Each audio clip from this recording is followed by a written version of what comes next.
मोदी सरकार ने जातिगत जनगणना कराने का फैसला किया है। इस वक्त बातचीत के लिए हमारे साथ केंद्रीय राज्य मंत्री अनुप्रिया पटेल मौजूद है। सबसे पहला सवाल मैम, किस तरह से आप देख रही हैं जो फैसला मोदी सरकार द्वारा किया गया है?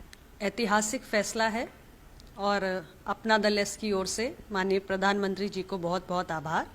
लगातार इस मांग को हमारी पार्टी उठाती रही। गठन के समय से आज तक संसद में भी कई बार इस विषय को मैंने उठाया और माननीय प्रधानमंत्री जी के समक्ष एनडीए के साथी के रूप में रखा भी। और मुझे प्रसन्नता है कि तमाम ऐसे विषय जो पहले भी हमने उठाए ओबीसी हितों के, उसके साथ साथ इस विषय का भी प्रधानमंत्री जी ने समाधान किया और एक बहुत बड़ा फैसला वंचितों के हक में लिया है। उसके लिए बहुत बहुत उनका अभिनंदन करती हूँ। मैम, एक सवाल ये भी है कि विपक्षी पार्टियों की ओर से लगातार कही जा रही है कि दबाव की वजह से ये फैसला सरकार द्वारा किया गया है, क्योंकि लगातार हम लोग ये मुद्दे को उठा रहे थे। ये विपक्षी पार्टियों का कहना है। देखिए, मैं दो बातें कहूंगी। विपक्षी पार्टी यानी कांग्रेस, यूपीए में शामिल दल, इंडी गठबंधन के साथी, इनके पास तो पहले भी मौका था।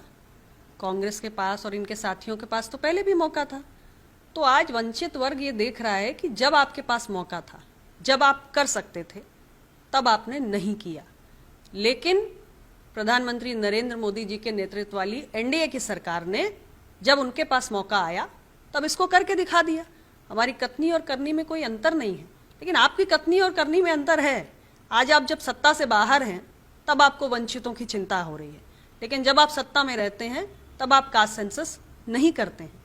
और जहां तक दबाव जैसी बात है तो मैं सिर्फ इतना ही कहूंगी कि तीसरा कार्यकाल है हमारी सरकार का, और पिछले 2 कार्यकाल का भी रिकॉर्ड उठाकर देख लीजिए। एक नहीं, अनेक फैसले वंचितों के हक में हमारी सरकार ने किए हैं। ओबीसी कमीशन को कॉन्स्टिट्यूशनल स्टेटस देने का काम हमारी सरकार ने किया है। नीट की परीक्षा में पीजी एडमिशन्स में ओबीसी कोटा लागू नहीं था, हमारी सरकार ने किया। मैंने स्वयं इस विषय को प्रधानमंत्री जी के सामने उठाया। तो हमारी सरकार तो लगातार अपने तीसरे कार्यकाल में ये काम करती आ रही है। ये तो सिर्फ एक नया अध्याय जुड़ा है। सपा प्रमुख अखिलेश यादव कह रहे हैं कि पीडीए की जीत है, इंडिया गठबंधन की जीत है। लगातार मुलायम सिंह यादव नेताजी जिन सरकारों में भी रहे, उन्होंने पुरजोर तरीके से इस मुद्दे को उठाया है कि जातिगत जनगणना होनी चाहिए।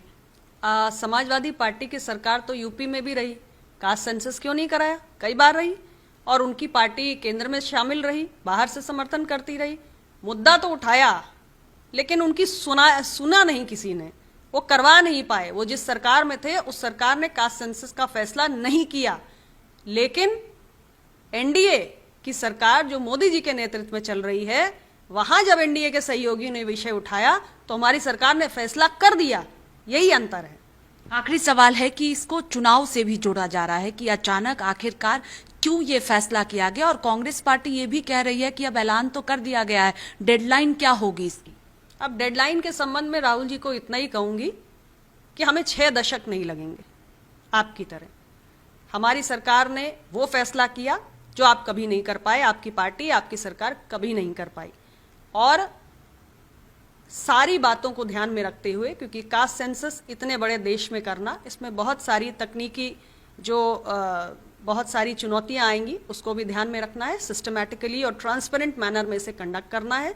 हम इसको भी बहुत जल्द करेंगे, और जैसे हमने कास्ट सेंसस कराने की घोषणा की है, इसका समय भी बताएंगे। 6 दशक नहीं लगने वाले हैं, इतना जरूर कहूँगा। चुनाव से भी जोड़ा जा रहा है मैम कि बिहार में इस बार चुनाव होना है इसी साल, इसीलिए ये फैसला किया गया है। इतना बड़ा देश है, चुनाव हर साल होते हैं। इस साल बिहार है, अगले साल तमिलनाडु, केरल है, पश्चिम बंगाल है, उसके अगले साल हमारा उत्तर प्रदेश है। हर साल चुनाव है। जिस साल करेंगे घोषणा, उस साल आप कहोगे कि यहाँ चुनाव है, वहां चुनाव है। कहीं ना कहीं तो हर वर्ष चुनाव है। चुनाव से इसका कोई लेना देना नहीं है। ये मसला सामाजिक न्याय के प्रति हमारे कमिटमेंट का है, हमारी प्रतिबद्धता का है। और इसलिए जो हमारी सरकार ने जब भी तय किया है कि सामाजिक न्याय से जुड़ा हुआ विषय है, वंचितों के, ओबीसी, एससी, एसटी समाज के हितों से जुड़ा हुआ विषय है, उसे करना है तो कर दिया है। ऐसे अनेक उदाहरण हैं। उसी तरह कास्ट सेंसस भी हमने तय कर दिया है कि अब हम देश में करेंगे। बहुत शुक्रिया बातचीत के लिए। कैमरा पर्सन सचिन के साथ स्वाति पाठक, भारत समाचार, दिल्ली।